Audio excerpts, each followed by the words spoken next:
Koe afia flaile kwa male ni kwa haya e tau le kua ki he wakalele e New Zealand mai kwa liu mai na kai level he mga honi tuk whenonga ai. Koe tau walatala ni ku mō mai, koe tau le kua ke whalu do laka uhila ke wakalele, mai kua pipiria hiki waka he wakalele ke liu mai ke maike ke whakakia koe lahi whewhe e le kua. Koe tau se te kumkumianga, mai o mai e te pāses ki whawhoto maike ke whai matuta kianga ke lau tola o whisa i New Zealand, ke whai whiwhirianga ke puhala, ke whai tau seanga ke he le kua ni ka tupu.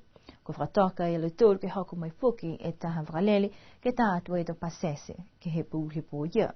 Ko taha mla ki anga whuki he kautaha e New Zealand ke kamata lele mai hale tōru wakalele whōu koe Airbus A320 ke whahita panei. Ka koe wakalele fitu tōru fitu ni ko whamahani ke hoko mai ke motu, tō hoko mai whakahiku ke he motu ke he aho uafuru ia te semo. Tō whai walatala whuki hangau ia ke he tau wharuanga he tau ahimua.